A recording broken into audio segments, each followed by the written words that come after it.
You know what I mean? Only thing that can kill me is death. Hell no, I can't trust nobody. So I keep me a stick at the party. Pulling up finna catch me a body. Round with them choppers, no Harleys. They know I gotta keep my Scotty. 33 and it's acting retarded. If it don't kill me, go harder. All my niggas and we moving like shotters. And I'm big tier late, we poppin'. We bought no assist, no Stockton. All my niggas, we up, we locked in. If he say got gas, might stop in. HP for the number of Harden. Free MC, white chalkin'. Tried to catch a play, D Hopkins. Pull up on the scene, we walk down. All that talking tough got chalked out. Bitch down the bricks, my hot route. How we gon' lose, we hot now. Got me sippin' Henny, that act up. Get it by the load, no Mack truck. Put your ex on my sack up. Bitch out of line. Welcome to Pittsburgh Chatter, where I do interviews where I want, whenever I want, with who I want. And today I got a special guest, ZIO. How's it going, bro? Yo, what's good, man? It's going great. Good to be here. First of all, I appreciate you for contacting me and coming in the city to support, like, because I always say artists that are like out of the city and have made it and have made outside connections don't normally come back and support us, but you came back, you supported, and I'm happy to have you on the platform. Thanks, man. Absolutely, yeah. So you're stationed in Miami, though, correct? Yeah, like a little outside of Miami, but yeah, Miami. And then you grew up in Pittsburgh, though, correct? Grew up right here, yeah. Okay. So first of all, let's get right to it. You have a hot single out right now, Up All Night with Millie. Yeah. Bro. Yeah. How did this come about? Tell me. Man, it was just the connections. They were made. My manager's from Boston, and basically, you know, Millie's is from Boston, and his manager, my manager, we all linked up. Next thing you know, I mean, I'm in New York, and there it is, you know, history. So it was like you made the connection, you guys felt each other's vibe out, and then realized, okay, we can do this, and you guys locked in. Yeah, okay. Absolutely. So how true is this bar? Made a million, still got humility. Really? True, very true. God damn. Millions. And you're still like this humble, and still just like reaching out the... Yeah.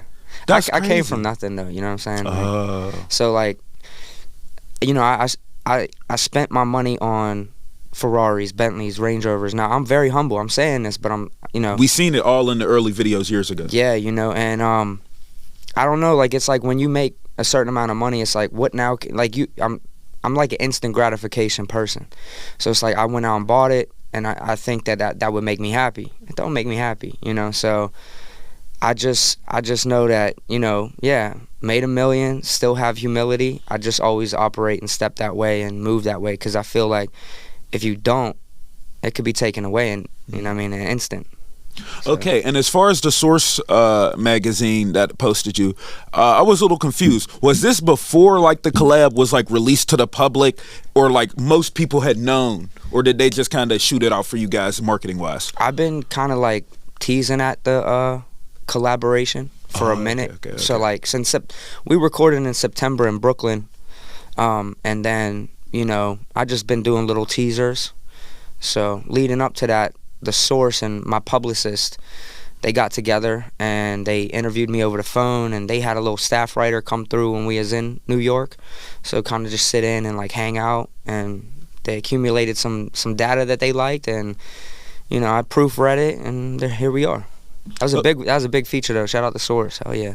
So as far as this single, we'll get to the Blizzy 3 coming out, but yeah, as far as this single, is this on the tape, and is this like the single that you're pushing to like push the tape? You know what I mean? Like that one single you dropped before. Yeah. So for Blizzy 3, Up All Night is the lead single that leads off into that album. Yeah, for sure. And I'm all right. Hold on.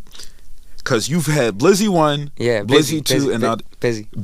Yeah, my fault. I'm so sorry. It's all good. Busy 1, Busy 2, and now Busy 3. Yeah. So each project is I'm guessing that because we've seen the elevation from 1 to 2. Yeah. And now just hearing Up All Night, it's like, okay, now he's really has found like the wave where it's gonna stick. This like really stick. Yeah. So talk about the elevation throughout the projects. Busy 1 was just kind of, honestly, it was my homeboys. It was just saying, like, motivating me, like, yo, what are you doing?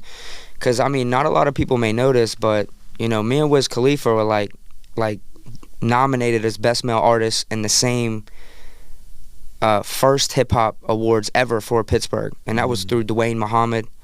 DJ Schizophrenic kind of put me on his back and was like, yo, like, I'm going to get you to the next level. And, you know, I mean, elevation came from my homeboys basically saying on Busy 1, like, yo, why you have everything in your notes? Why you have all these songs and all this art just sitting there, like no one listens to it but us and you driving around or some shit? And I'm like, you're right. So that night I made a little album cover, put it out. I mean, that one's at like 150,000 streams. So that was my first one. Second one, Busy 2, again, it was just like my inner circle just like saying like, what are you doing? You're sitting on it. The other one was released in 2019, 2020, 21, 22, you know, and then dropped it in 23. So let me ask you this. Is this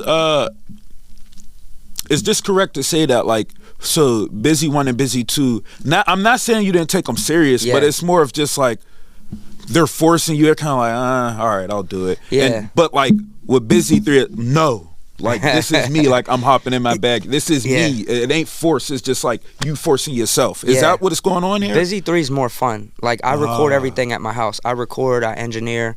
My main producer is my cousin. You know, like, he'll send me so many different beats. He's getting so good at it. Shout out Runko, you know, Runkavelli. And yeah, but this one is still fun. Like, it's still an album, but I still take it fun. Like, this is where I go to, you know, distribution, and I'm like, hey, look, 1, 2, 3, look how many streams, look at what I'm doing on my own. Now give me a bag, you know? Like, that's basically what I'm shooting for. It's to prove myself, like, build my resume. But you're asking, bro, this is going to be the problem with you asking for the bag, bro. Yeah. When you ask for a bag, it's going to be different because, you, like you said, you're already doing it young. Yeah. And then outside, you already got the bread. So it's like, well, what am I asking for? Exactly. 5 million. 5 million, okay. So I can have creative control. I can have my own team. Like, but that's low. So you're saying 5 million on the basically, but you want to keep all your publishing and stuff like that. Everything. That's why you're not trying to go like too far up, because then they'll start asking for everything. I turned down a couple deals. You know, my first deal was with Atlantic that I turned down. That was like right around when Wiz was blowing up. Right, you know, right before Mac Miller. Rest in peace, Mac Miller. Rest in peace. Sure. You know, and basically there was a couple clauses inside of.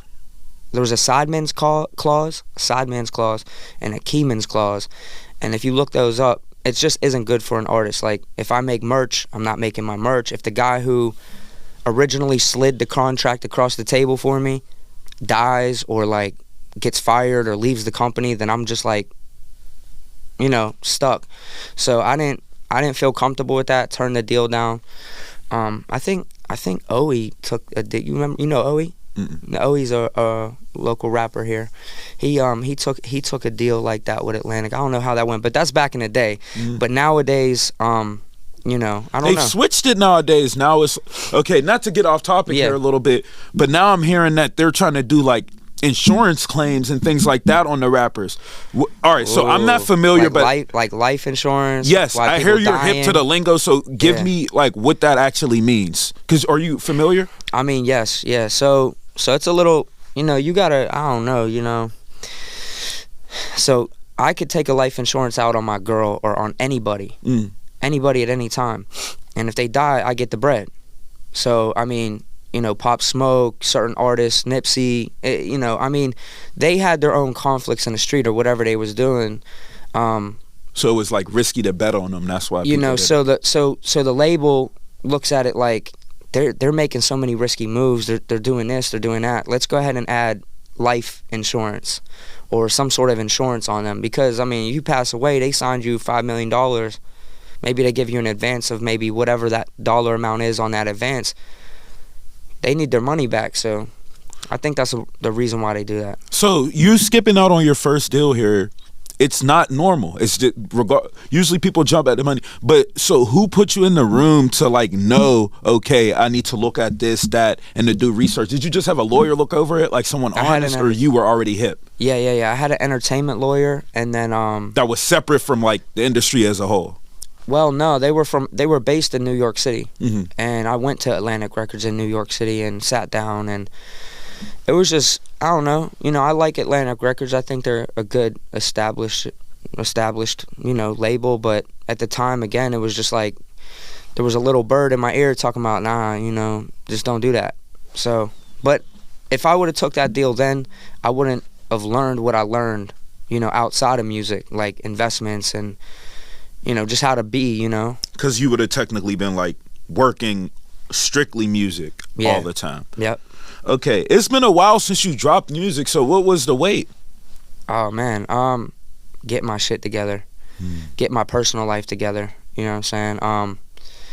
And you know, to create the art nowadays, it flows, cause like I don't know, I had weight on my shoulders from certain things, and you know, just life, and you know, I had to get my things in order, get my ducks in a row before I can sit down and creatively, you know, because it's art, you got to be able to let what's up here out through right here. And you know, so that's what every time I get an artist in here, it doesn't matter what level they're at, y'all all say the same thing. You're like, life, and then it's like you, and then it's like sitting in my position, I'd be like, I understand completely. I even go ask, it's just life really be it's just life in, especially when shit be going good, and in one area it'd be like, all right, let me fuck this shit up. So I already know. So as far as the name Blizzy, explain it to me, because this is something that you've been using for a while now. Where did this come from? Yeah, so it originated from just like, you know how like if you trying to like maybe, I don't know, like if friends are like, oh, you know, come out to the club tonight, or if people are like, oh, you know, we got this going on, that going on, and your main response is, I'm busy. Like I'm ain't no way that's how you came up. Kind of doing something. I'm busy. I don't have no real free time. Like I secluded myself really for a minute and just like was like reclusive almost, because I had to get my shit together, my mind, my body, my spirit, before I feel like I can like transcend that to the world, you know. Okay, so let's take a step back here, because there's a couple features I seen you had early on. One of the guys, T-Rail, is his name? Yeah, T-Rail. But then also I know someone that one of my friends had produced and worked with, PK Delay. And then this is so far long ago, and it's like, wow, so you were hip to him maybe when he wasn't as popping as he is now. So talk about working with people early on. Talk about the features and how they came about. Yeah, so T-Rail is Nelly's artist. He signed to Dirty Entertainment. Shout out Nelly, Dirty Entertainment, T-Rail. That came through because a close friend of T-Rail's was in Miami. We were hanging out somewhere, some hookah spot, bullshitting. He's like, oh, you do rap? I'm like, yeah. He's like, well, what you do? I'm like, I do everything from A to Z. I can make the beat. I could make your voice sound good. I could write for you. Whatever you want, I'll do. He's like, oh, you know T-Rail? And I didn't know T-Rail at the time. I said, no, I don't. Who is he? He's like, oh, he's like a R&B singer. And I was like, yeah, I love R&B. Like I grew up listening to Boys to Men and like, you know, Usher and stuff, you know. So my first explicit album outside of like hip hop was Usher, My Way. It was like back in the day. But anyway, T-Rail came through just like pure, just like serendipity, like coincidence. It was just like, hey, you should, you know, do this. The stars lined up, we did it, and then boom, we had a nice hit record. I think it has 150K right now. I think it, I mean, but I haven't, that's just organic. That's just from releasing it, you know, just letting it go. And then PK, shout out PK, you know. But I have to stress this was way before where he is now, though. Like, my bad, I just had to stress that so people got to understand. Yeah, he, I think basically like we hung out around some of the same people. You know, we might have fucked the same bitch a couple times. Who knows? You know what I'm saying? Like, but what I do know is we got on a record. I called it Whiskey Pussy Weed. Is it like a homage to Lil Wayne back in the day with Money Pussy Weed? And we just tore it down. West End, the West End Bridge was right behind us in that video. It was I was in an ice cream truck counting money. It was crazy. That was fun. You could tell that this is like one of those things where it's just like a hobby for you outside of like life, where you could just have something that you're just being creative with, and then you make the connections with the right people. But when did it start? Be like, who inspired you? Because did someone inspire you to make music? Because I don't really hear that. It sounds like it's more of just like a hobby, though. You get what I'm saying? Yeah.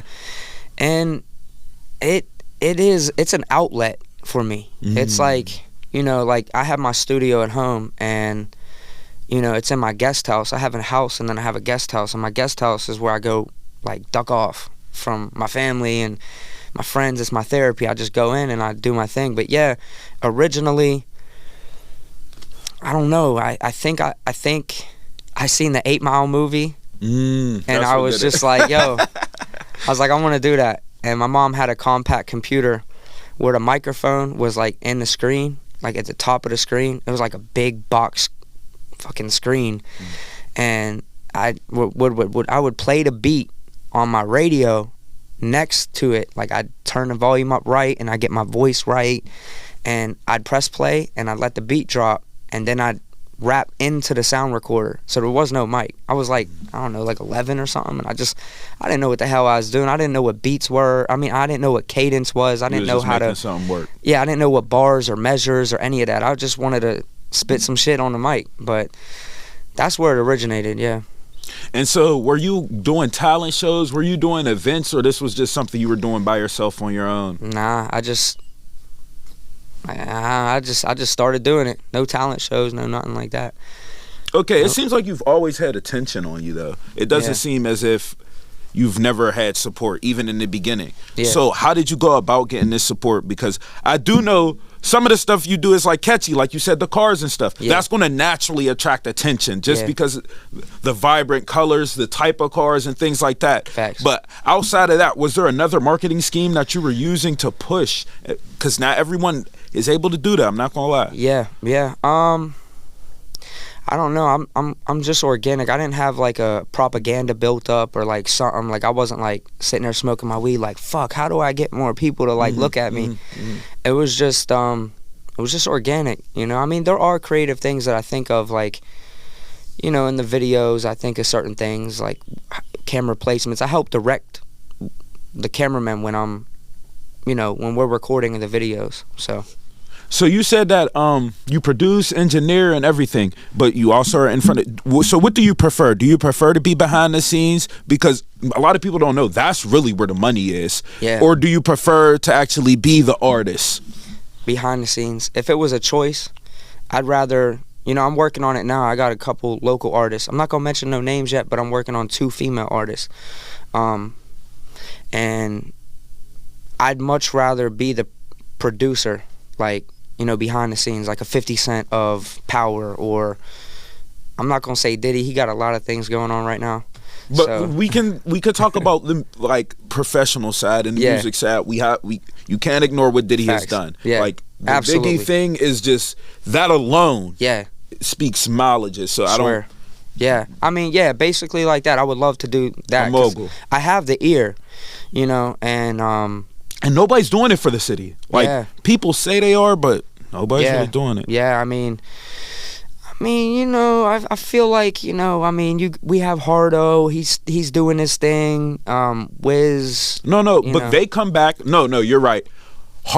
Wiz, I don't know. He comes back and helps certain artists, so I don't want to be. But Hardo, you got that one. Yeah. Hardo definitely comes back, but the thing with Hardo is where the collaboration, Hardo? What's up? You gotta tap in with bro. What's good? You gotta tap in with bro. Kill that shit. He recently had did a song with somebody in a review. Estro. It's called Cold Business. So like he is coming back and reaching. Well, he stays here sometime, but he is reaching back. But I'm talking as far as like coming back with a label and putting people on. Like, hey, I ain't got that much, but I can sign you for 50 right now. Yeah. Let's make it work. Yeah. Like, I'm saying that, like, actually changing people's lives. Yeah, absolutely. I have artists here that, like I said, I'm working on 2 females, one who's rapping, one who's R&B, and then down in Florida, I mean, not to take away from Pittsburgh, of course. But that's number one. That's number one. But down in Florida, there's an artist, and basically, you know, like I'm out and about down there, and there's this local area. It's a small little gem. It's called Delray Beach, and this is just an example of what I would do here. Is I listen to the catalog, and the catalog, I can press play on this certain artist, and I can listen to every single song from top to bottom. In that situation, I went up to him and I said, you know, hey, you know, I'm a fan of your music. I do music myself. He's like, I know who you are and all this. And, you know, I said, look, would you keep an open mind to maybe selling all of your catalog to a label? If a label came up to you, how much would you sell it for? He's like, oh, I don't know, you know, I don't know. What do you think's a fair number? I said, it's not about a fair number. It's, do you want to elevate your career? Do you want to take it to the next level? Do you think you can repeat this too? Yeah, absolutely. I mean, you know, rather than it just sitting in your phone or sitting on Spotify doing minimal numbers, like under 1,000 plays on each one of your songs, like, you're too talented for that. Like, don't go pay to fake bots. I fucking hate rappers who pay to fake bots and run up streams. Ain't no one listening to it, man. It's fake bots. What are you doing? But anyway, I said, if you had an opportunity to have the actual real like YouTube advertising, Google ads, certain advertising companies like giant partners in LA, like, if we could get that together for you, what would your price tag be? He set a very affordable number, and a lot of people may be like, oh, that ain't no bread. 20 grand. He wanted 20 grand. I bought his whole catalog for 20 grand. And that's one of those things where it's, people may view it as like, damn, you just sold all your, but also it's like, he might have needed that 20 to, like, to you that may be a like, long way. and a lot of people aren't, now, business wise, that was a bad move, but you don't know where people are in life, and that can change someone's life. And also another thing is, now that it may be in another person's hands, they may push it more and have you in places that you would have never been. When you when a label buys a catalog, obviously they're going to want to make quadruple what they spent. So now you're hearing your song in radio, hearing your song here's how you're there. So now it's your turn to elevate, go do shows. So no, I see both sides when it comes to that. First thing I said is, don't go blow that on a Rolex. You need to, like, you know, you need to, like, yo, you're fucked up. For real. I said, don't go bloating that shit on nothing that, you know, don't make sense.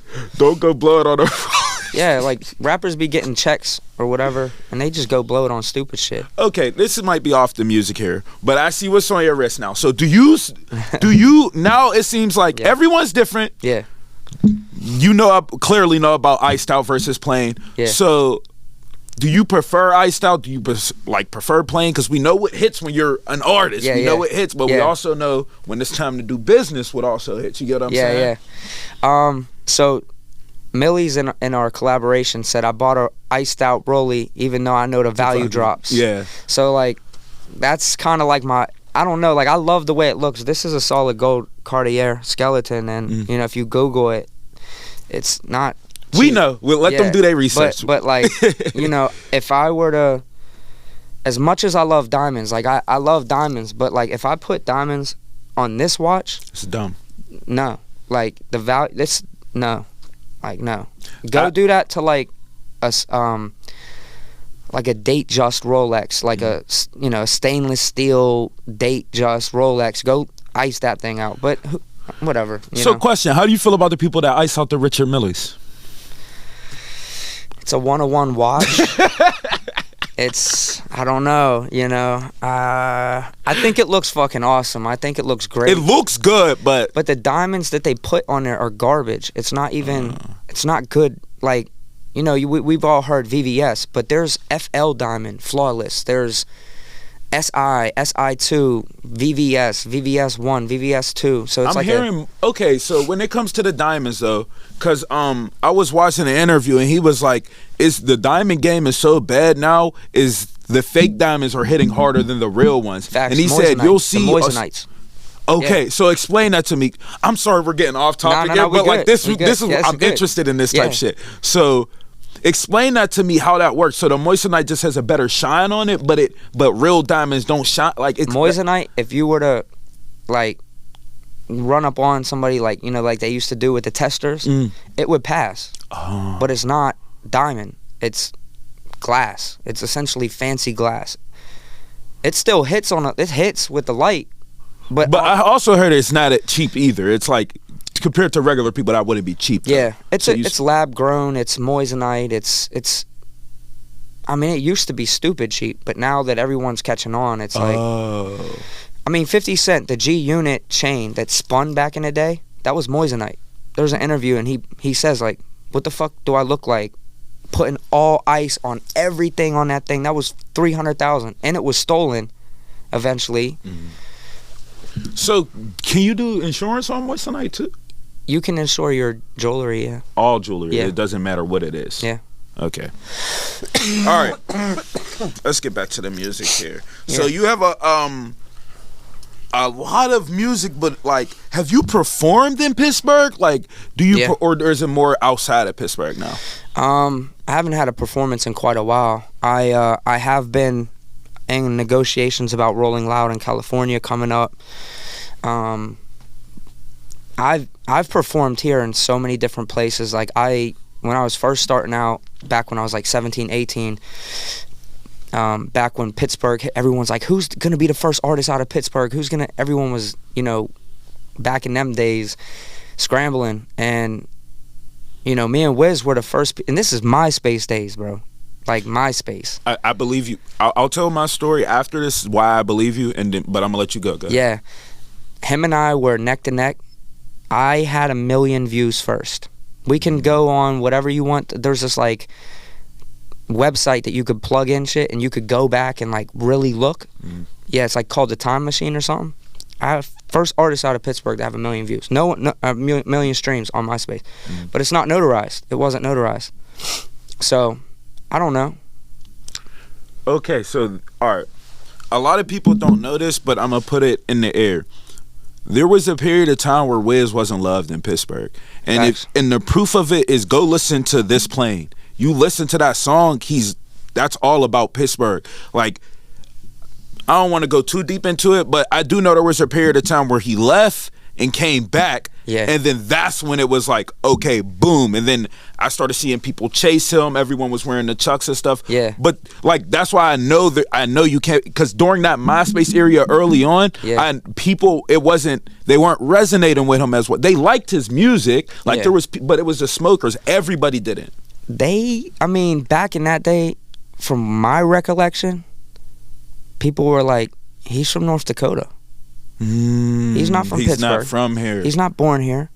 Black and Yellow solidified it for him. He didn't have to. He didn't even get questioned after that. And I just don't like how they try to play like it was about the Dodge. I don't know if they had like a brand partnership with Dodge or Mopar, where like I don't know what was going on with that. Oh, they used to say the song's not about Pittsburgh, it's about the car. He's like, I was just rapping about my car. It wasn't about the city. Same thing with the roll up. Everybody thought he was talking about the weed, and it was really talking about a girl rolling up on a girl. I don't know. He finessed. I like his artistry. I love Wiz Khalifa's music. You know, I could ride to it. I haven't. And Do you have a favorite out of the two? Out of what? Mac Miller and him. I don't know why Mac Miller's. Since he's passed, it's like he's elevated. Like, no disrespect to Wiz. Posthumous. Yeah. Yeah. Benny and Artie, the label owners of Rostrum, they weren't fans of mine back in the day. Like the Post-Gazette wrote up an article between Wiz and I. Him and I met one time, and it was like somewhere outside of ID Labs. And rest in peace, my dog Coop. He was smoking a fat ass blunt, and he asked him to smoke. He's like, I don't smoke. He looked at me, and I looked at him. Like, you don't smoke, you know? He's like, nah, I don't smoke. And then he walked back in the studio. But ever since then, I don't know.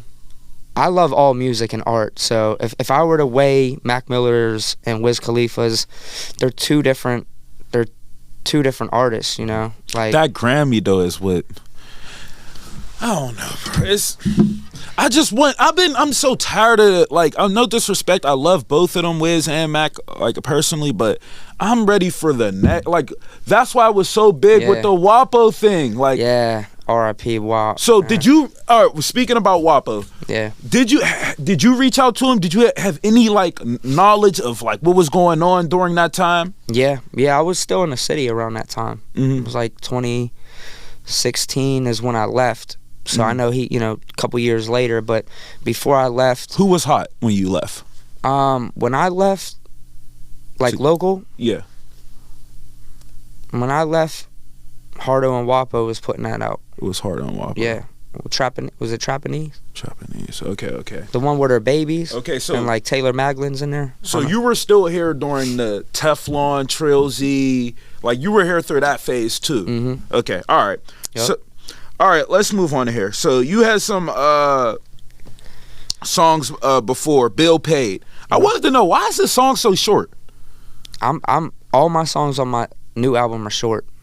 They're Not the Up 2 All Night. That's a because you had a feature in this. Yeah, okay, yeah. yeah. So I like, you know, and I wasn't gonna just cut it out at his verse after my verse hook, his verse. That hook was too good. We had to hear it. Yeah, I had to do it again. So I was just like, you know, I'll throw a little 8 bars and then throw the hook in again. Mm-hmm. But most of my songs are like under 2 minutes, and it's because people's attention span is so short. Like it's that's like, why you do you know what I mean? I'm keeping it short because I'm like, you know, I mean, how long does someone listen to a new artist? You know, I mean, that you don't know. Someone in Arizona listen to a Pittsburgh artist. Someone over in Northern Oregon or some shit that's listening to a Pittsburgh artist. Like, they want to, okay, that caught me. All right, next. Or maybe they don't. They just let it play. But I keep it short enough to where you could listen to basically the whole album inside of like 35 minutes. Mm-hmm. You know, so that way it's not taking too much of your time, and it's enough to where you're going to be like, actually, I want to hear that again. Let me go back. Mm-hmm. So, of course, now we also see the elevation when it comes to your videos. Always good, but I'm sorry I keep talking about this song, but the Up All Night video, just like everything about that shows like the difference in work over time. Like you see it gradually, everything got better. True. So as far as cameramen, who were you working with in the beginning versus who you're working with now? Like, are they local? Or are they outside? Yeah, Black White Media, I worked with him. Most of the other videos are with, you know, other cameramen outside of the city, but Black White did a few of my videos. He was in Florida, and we shot that video in a studio with the Lamborghini and all that. That was what song is that? I can't even remember the song's name right now. It was the one basically shit, I don't even remember the damn name of the song right now. It wasn't Bill Paid? Nah, not Bill Paid. Bill Paid was shot by A. Welker. He's not a Pittsburgh videographer. He's a South Florida. So how do you because they're in Florida. Okay, yeah. Never mind. Okay. So you shot that outside of the city too? Yeah. So do you shoot any of your videos, or like is anything for the project going to be shot in the city? Yeah. Okay, yeah. for sure. I have a song called Pittsburgh Pain I want to shoot.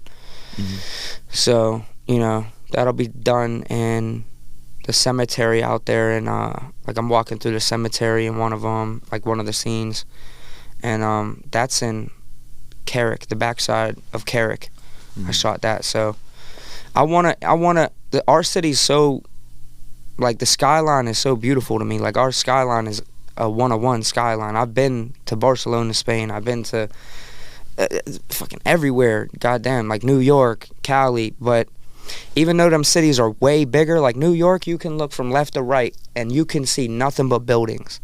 Our city is a little gem tucked inside of these mountains with these 3 rivers, and just the city looks crazy. So Mount Washington, for sure. I really want to emphasize the city to the world, because I mean, no one's really right now pushing the city, you know. So that's what I want to do. There's a lot of us trying to transform it now. Facts. I know, it's the art. We doing it. Let's get together, Pittsburgh. Let's do it. Yep. All right. So Fam One D Entertainment. Is that's the correct pronunciation? Fan First Entertainment. Yeah. Okay. So some of your old videos aren't on this account, right?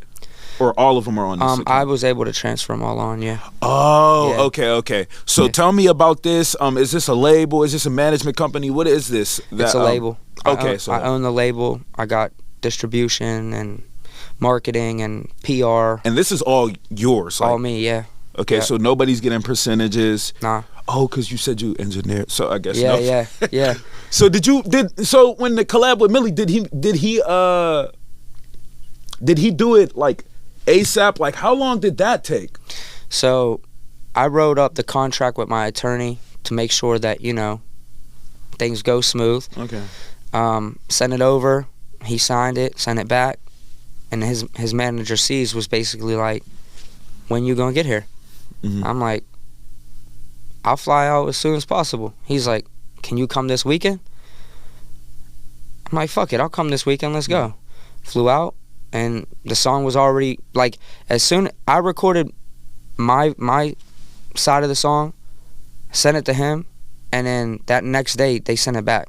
And when you got that track, that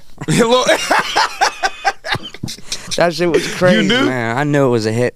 As soon as he came on, said, "What up, ZIO?" And then he just dropped a verse, wiped the blood out my eyes so I could really see. I was just like, yo, he's on it right now. And he shouted out that, like you say, shout out the city. That's, you can't say that. Okay, so people think you were white. Yeah. Like, all right, but all right, I can see how they may say that if they see you on camera. Once you see you in person, you're like, oh hell no, ain't no way. You see the mustache, you see everything. You're like, no, okay. Yeah. So what actually is your ethnicity? Tell the people. Puerto Rican, Mexican, and Italian, and I do have African American in me. So yeah. Edit that. All right, go ahead. So all right, let's move off from that a little bit. Also, let's talk about family. What was life like growing up in Pittsburgh, and where did you actually grow up in Pittsburgh? So my family, basically, I was with my mother my whole life, single mother, 5'2" Puerto Rican lady, tough as nails though. I would not fuck with her. She'll knock on your head. She'll go like this, like she'll be like, how old is you? I'm like, I'm 6. She'll be like, 1, 2, 3, 4, 5, 6. Motherfucker, 1 to grow on. 7. But single parent home. My dad was incarcerated. He got locked up for drugs, distribution and using, actually. So that was tough. Didn't really see him. It was through glass, like this. And then finally, when he got upgraded to actually be able to see me, that was cool. My grandfather used to drive me up to Mercer County, and I'd be just going to see him. And then, I don't know, like childhood, I grew up in between, like Arlington Heights and Carnegie. My mom's originally from like Arlington Heights, like not Carrick, but like Mount Oliver up there area. And, she was like basically like, I want to get you out of here. I want you to have better education. I don't want you fighting. I don't want you selling drugs. So moved us out to the borough of Carnegie, which is like right there by Sheridan and over there by Middletown over there. It's on the backside. So I grew up there. My grandmother finessed, and she got me into Chartiers Valley. You know Chartiers Valley? It's a quad A school. It's like a super white, like rich school. Like Swickley almost, like Swickley Academy. Yeah. Something like, like privileged kids. Like they used to like make for you from the ghetto, like you. Not like. So basically it was like, sorry, I gotta know, because it's funny hearing like the reverse of what we would do to like a rich kid coming to our school. We're gonna like, you're rich silver spoon ass. So basically it was the reverse straight that's up. All right, finish. That's crazy though. Like, and so basically my first, I loved it there. I went 6th through almost 8th, but then the principal, Mr. McConnell, he caught wind. Because I would fuck off. Like I'd fuck off in school and I'd have fun, and he didn't like it. I was really good at basketball. They called me sharpshooter. I could hit the 3. I still can. I'm pretty good. I'm not a driver. I don't got the height. You more just a like hey, you know what I mean? But basically, he let me slide because I was good in sports, and I was a good kid. You know what I mean? I was causing trouble, class clown shit. You know. But eventually, he was tired of my shit, and he followed my bus home, and I would get off my bus, and then my mom would pick me up and drive me home, and he followed my mom's car to where we lived in Carnegie, and he got out the car. He said, "Do you live here?" I said, "No, I'm just visiting my mom." And they did a whole investigation. Long story short, I got expelled from Chartiers Valley. There has to be some legal. Nothing. I wasn't allowed. I was living with my mom, but I was faking like I lived with my grandma. He can't follow you guys home though. That's a bit weird. That was very weird. He hated you that much? Yeah. You must have been causing havoc. I was a little Tasmanian devil back then. Okay. All right. So after that, where did you go to high school? I was at Langley for a second, and then that's crazy. That doesn't even exist no more. That's crazy. Wow. Yeah, I was there for like a year. So I was at Langley for a year, and then I went to Carlington, which is like the Carnegie, like Carnegie area, backside of Sheridan. I never graduated though. No, that's like the only thing my mother wanted was for me to graduate. She's like, "Mijo, the only thing I want is for you to graduate." And I'm like, yeah, all right. But then at summer school at Keystone Oaks, I had to go to Keystone Oaks summer school. And there was a science lab that we were like another rich school for the people that don't know. Keystone Oaks. And there was a science lab, and like we're all bad kids. We're summer school kids. Like we fucked up. We're in summer school. One of the kids is like, "Yo, you see them scales over there?" And this is when I first like, not saying the statute of limitations. All right, when I sold weed back in the day, it ain't nothing. Bro, it's just weed. Everybody sells weed. Yeah. But I seen the scale. I put the scale in my one of them good scales, yeah, the expensive ones. The good scales. Hell yeah, Digi back in the day. Shit, I was weighing shit on a triple beam because that's all I had. But fucking, I had a Digi, and that's when I was like, you know what? I'm not doing this school shit no more. It doesn't make sense. And that's another thing people don't understand. They be like, oh, why do you go to the streets, bro? It'd be like, you're sitting in here 8 hours a day not making no bread. Right. Like, how don't people understand, like, that doesn't click for you? Like, no bread? In 8 hours, you could have made, like, thousands. Yeah, and, you know, I could go get a bow for, I'm not going to tell you the price I get it for, but then you flip it for, you know what I mean? Like, to me, it was a no-brainer. My mom hated it. You know, we fought for a very long time, actually. But... So, no college either? No college, no. So, you start to make it, and you start to gain notoriety in the city, and you start to have some form of success. So, although you may not have done what she wanted, she sees your success now. So, how does she feel? She's proud, but, you know, like, even when I was coming up, she was like, and I start making decent money. Like, I have businesses that I own which create the money. She questioning the legitimacy of my money, of course. She's like, what are you doing? You're in Florida. What are you doing? You're definitely flipping keys. What are you doing? And I had to prove to her over time, like, look, this is what I'm doing. You know, it's all good. Now she's at a happy place with things, you know what I mean? I fixed her whole roof. I put a new kitchen in. I put a deck. Had the whole house painted. Put a new fence in. Like, I spoiled my mom. Oh my, bro, I can't wait to be in that position. Yeah, bro. yeah. All right, so we're not gonna just pass over that shit. Please tell, because I can't wait till I do it. I know how it's gonna feel. I've seen it in the future, but please tell people how it actually, like, explain the feeling of being able to, like, do that for someone who's been a single mom's, helped you, believed in you. You've, like, because I've been there. You've upset her. You ain't really do the things that she wanted you to do, but you made it. Like, just explain how it feels to show her, like, I got you. This is it. Look what I'm. Oh man, I mean, I didn't just put the roof on for no reason. Like, I was visiting, and I'll sleep in the guest bedroom, and in the middle of the night, I heard this huge, like, boom, and I'm like, the fuck was that? I wake up, and it's concrete on the guest bedroom's floor from the roof, and there's a hole, and you can see the outside, and it was raining, and I'm like, what the fuck? I wake up, my mom, you know, she's woke up, everyone's woke up from the shit.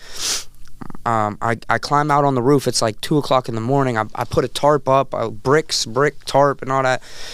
I'm like, man, it feels like we're really on the island of Puerto Rico here, man. Like the back skirts of Puerto Rico. What are you doing? Why didn't you tell me about this? She's and like, you weren't here. You're visiting, so you don't have any idea. And she wasn't gonna tell me. She's very, like, she doesn't ask me for anything. You know what I'm saying? Like, her car was breaking down, and I didn't get her like a Mercedes Benz or anything. I got her a Honda CR or CVR or whatever it is. The sports one? Like, it's like a little, like, bro, it doesn't matter. But this shit, niggas ain't doing shit for their life. You know what I'm saying? Like, so like, her car was breaking down. I forget which type of car it was then, but she's like, "Can you buy me a car?" And I'm like, she never asked me for anything. So for her to ask. So I was like, all right, I got you. Let's do it. How much is it? She's like, I'm gonna keep it under 5,000.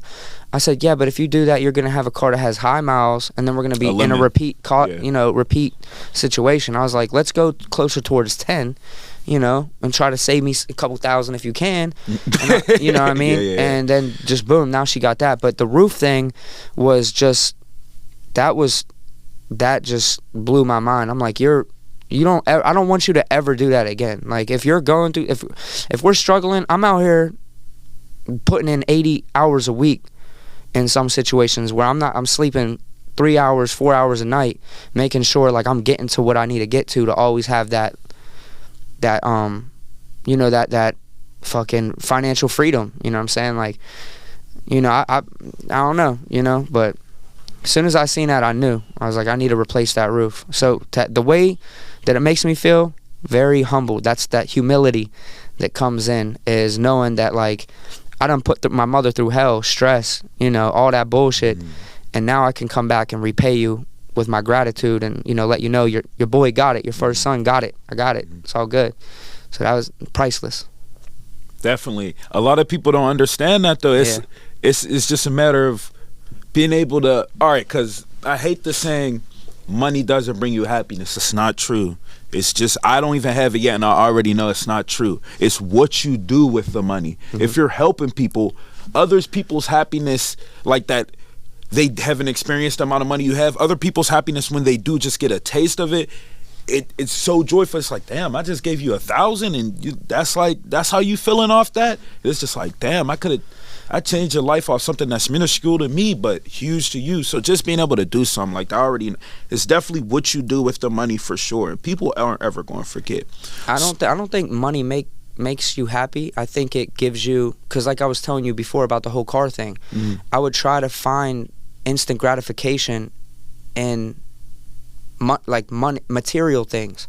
I'm not saying I don't like the finer things. I like Louis, I like Cartier, I like all this shit, but it's not gonna make me happy. Like, if I'm empty inside, I'm not fulfilled inside, the money ain't gonna do nothing. Some people think like, oh, please God, give me a bag, I'll be happy. That it don't make you happy. It's like you said, it's like what you do with it.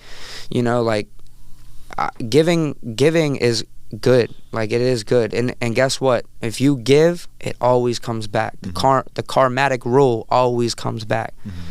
You know? And as far as because we talked about your family growing up, you explained that a little bit. Yeah. So let's talk about your family now. You have kids, correct? I do, yeah. Damn, my bad. You're good. So talk about that experience for you. What's like that? What is it like for you? Because you're busy too. Yeah, facts. Shoot, I just found out about my 4th kid. I didn't even know. Oh, yeah, you did. I didn't even know. But I got 4 kids, all boys.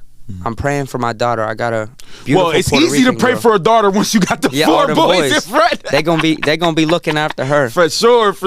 As soon as I have a daughter, I'm going to buy more ammo, man. Fuck that. I swear, nowadays. And now how it's getting. All right, so that's the question. All right, you're around. All right, so you're successful and you're doing your thing. So I'm not as worried about. But you said you want a daughter. Yeah. But let's be honest about how it is in society nowadays. So how are you gonna navigate around like what they see and things of that nature and some of the songs and stuff out there, because it's not promoting anything good. Nah, yeah. You know, hip hop is a sexual drug. It's culture. Did you ever see it getting this bad? I mean, yeah. Started at Lil Wayne Lollipop. Come on, don't say nothing about Lil Wayne. I love Lil Wayne. Come on. You remember how I remember my mom stressing like you can't listen to that. I remember how bad it was now it's just like not as bad, but then Sexy Red come out and what's your art? Damn. Let's be talking about family. All right, let's get to it. Let's just dive right into it. All right. What do you feel about these new artists? We have City Girls, Sexy Red, Ice Spice, that I love that they're doing their thing, hoping that they're able to take care of their family and stuff, but it's just not good. And then you guys go on shows and say, I don't let my kids listen to this. Like, so why are you promoting this to ours? Because they know that it sells. They know like sex sells. Sex does sell. It sells. So it's done for years. Yeah, and it's always going to sell. You know what I mean? But like, as far as my filters for my kids, I don't let them, like, if I'm in the car, honestly, last time I was in the car with all my kids, I put on Christian music. I literally put on the Christian channel and, you know, and let that ride. My older son was like, Dad, what are you doing with this song? This is stupid. I'm like, you need to just be quiet and listen to the song and just understand what it's saying. Like, music speaks to you. I was like, you know, I'm not going to go ahead and put others, like, and if I do put hip-hop on or, like, things that normally would be explicit with my kids, I'll make sure I go to the edited versions of those so that we can still enjoy the culture of hip hop, the thumping, you know what I mean? But which is easy to do now with streaming services. Yeah. So I mean, you know, but all the thoughtiness, I love that. I love the thoughtiness though, but I just don't love it around like the youngins. But it's, I mean, you know, how many parents actually are going on their kid's iPad and locking it down to where them kids can't? So they just happy they not bothered. They're just like, you know, leave me alone. Walk out of here. Here's your iPad. And then the camera's watching them. Let me go. You know what I mean?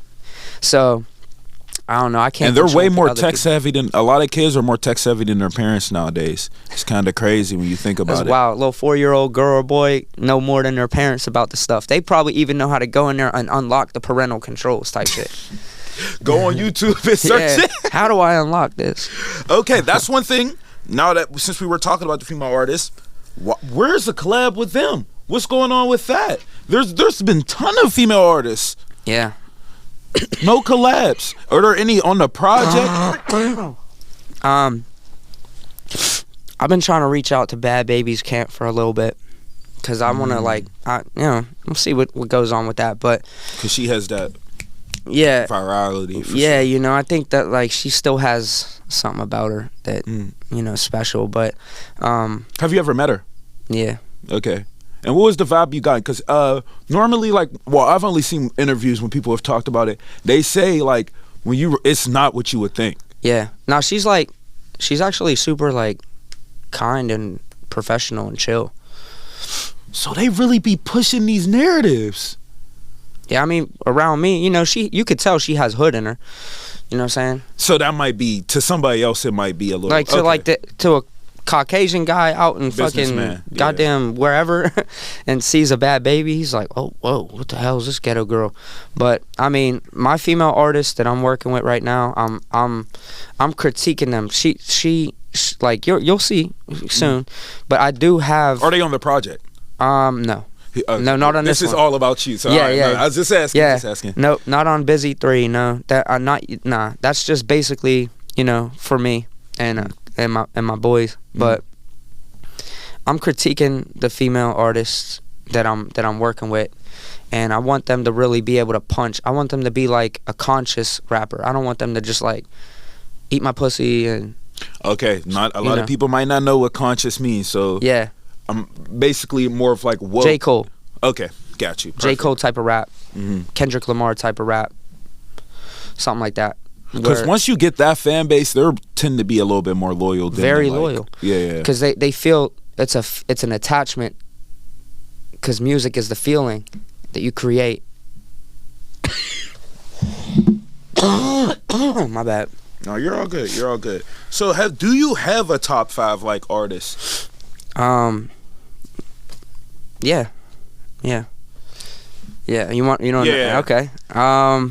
Future, I could always rely on Future. I don't know what it is. Just maybe it's the beats, maybe it's just his voice. There's just something like I throw March Madness on and I turn it up. I'm in there. I'm lit off of that. Bitch, don't get too comfortable. Yeah. You know, right. So we got Future. Future. I mean, you know, of course Drake. 50 Cent was one of my top artists. Eminem, Nas. I mean, I'm just. There's not like a list that I'm like, who's my top? Like, can you give me a top 5 from Pittsburgh? Me.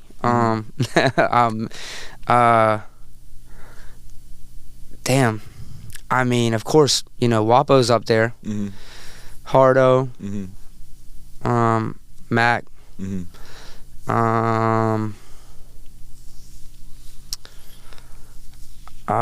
There was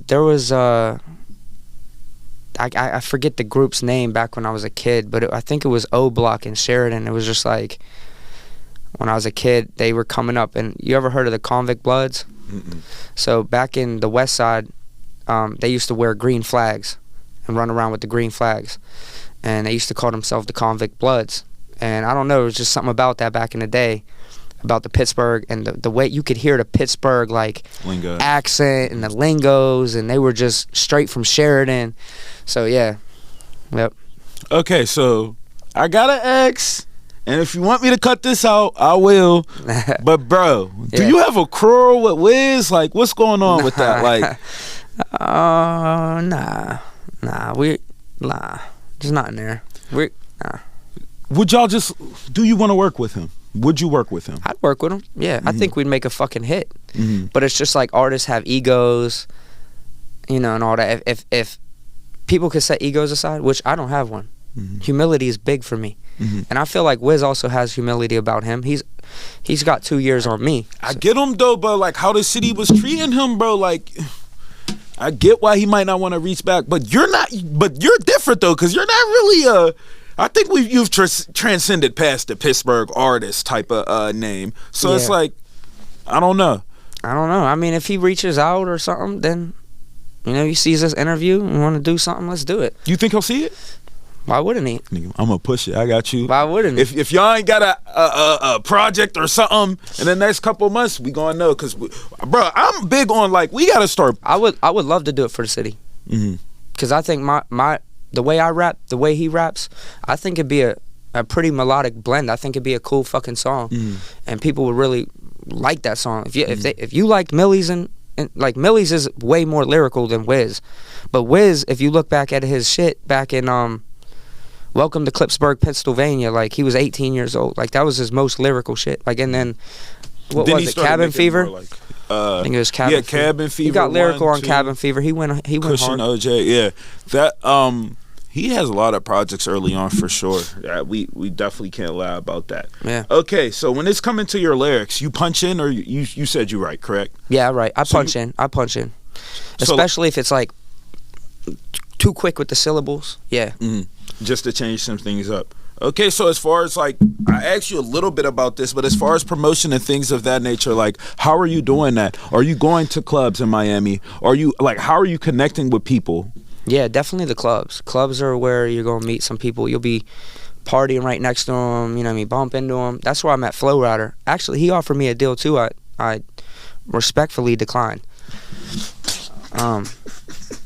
For real. Yeah. I mean, for real. For the younger audience that doesn't know, Flow Rider is a well-established apple bottom Flow Rider. jeans. That's him, right? Yeah, apple bottom jeans. Boots and with then the fur. Welcome to my house. You know what I mean? Yeah, so he isn't a well-established artist. It's just I respectfully decline. I respectfully declined. It was because I had a kid on the way, and my girl at the time, it was a $400,000 deal. It got lined up through Alex Acosta. Alex Acosta is a Puerto Rican director. He directs for Revolt TV. He directs for BET. So, you know, he lined that play up. He invited me to Studio 187, which is in Opelika, and that's, you know, where Flow's people's from and where he's from.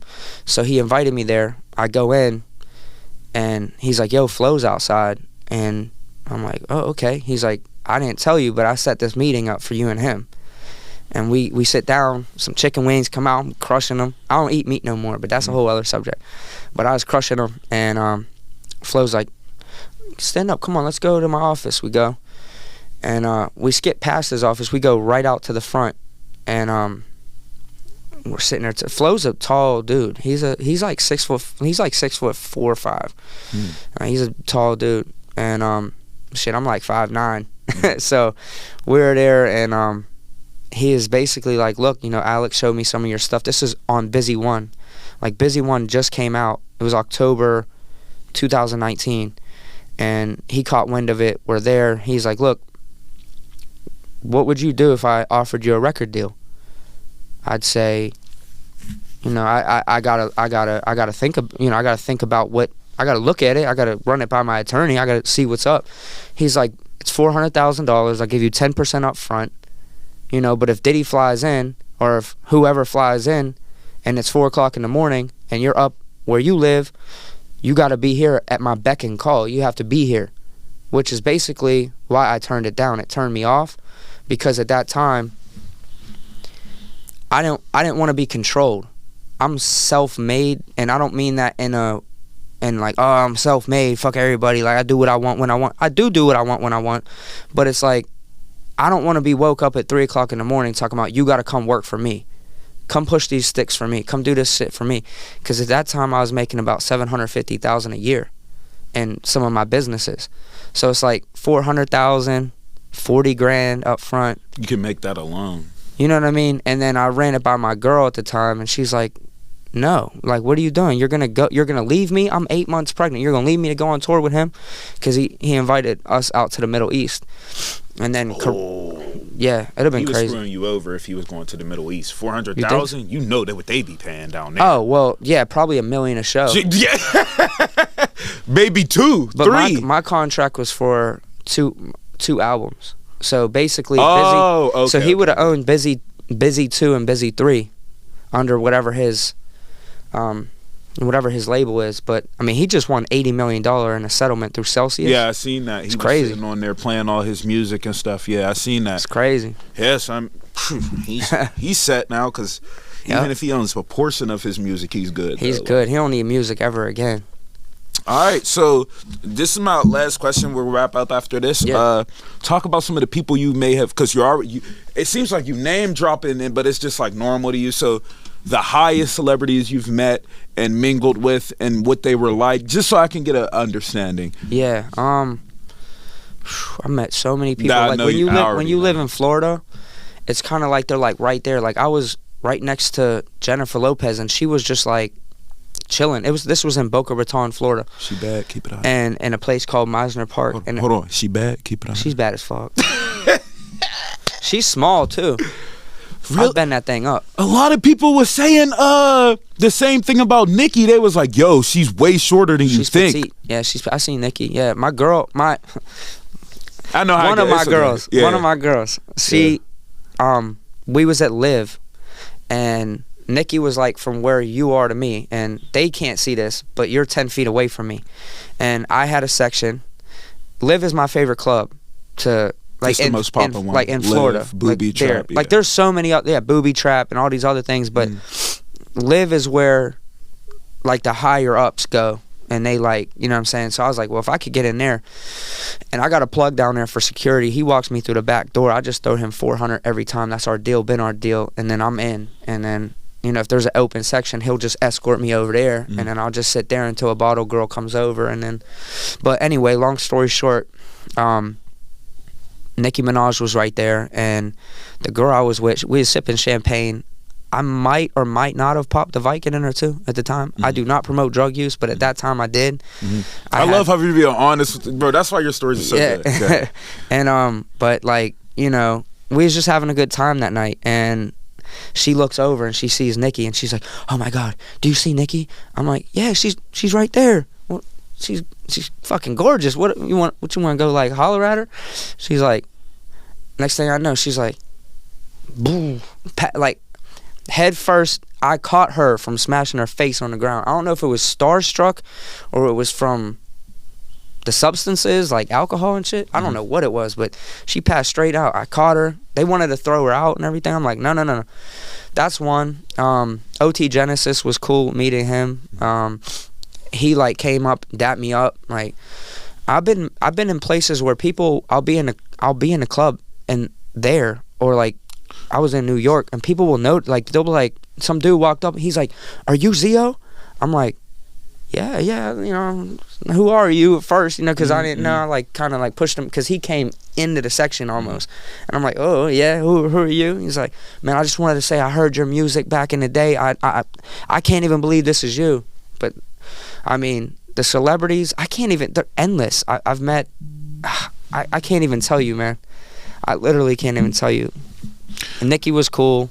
OT, I mean, Flow Rider's cool. But there's obviously people that you might have seen, and it's just so normal now that you don't even like recollect it. Yeah. I mean, Paris Hilton. I went to the Super Bowl when we won that Super Bowl, the Pittsburgh Steelers, when we won the Super Bowl against the Cardinals in Tampa, and Chris Rock was in an all-white. Not Chris Rock. Fucking. Goddamn, yo. Chris, man, fucking Chris. He's in Rush Hour. Chris Tucker. Damn, why'd I say Chris Rock? Chris Tucker. He got slapped. No, Chris Tucker. He was in an all-white suit. Now I don't know if he was, playing around with it something. I don't know, but he was like walking out, and he was like walking how he walks. You know, Chris Tucker. You know how he walks when he's like in it. That's that $20 a million movie. But you know, and he's walking away from the Super Bowl. We're walking into the Super Bowl. So that kind of confused me. But that was cool. And I met Paris Hilton that same day. I don't know. Like, you're right. I've seen so many celebrities at this especially point, in Miami, bro. you know, and to the viewers out there, do not get so starstruck on people. Yes, love us and humans. idolize us, but remember, we're humans. We have feelings. We go through things too. We go through pain and agony and anxiety and depression. We go through all the shit too. So it is what it is. Bro, first of all, I'm already telling by how you're talking, everything's going, that this interview is going to probably do something good for me. So I really appreciate you for this and this connection. Shout out all your social medias. Yeah. Tell people of the project on platforms and everything. Just give people a little scoop. Yeah, Busy 3, it's out. And not out, but Busy 3 will be out February 22nd. So that's 222. You can find me on Instagram, Lone Wolf, LONEWLFDTA. That's don't trust anyone. So Lone Wolf, don't trust anyone. Yeah. I appreciate you again, man. Absolutely. Thanks for having me. It's great to be back in the city. Got to stay warm though, man. Shit. It's freezing out here for sure. For sure. So we'll just have to take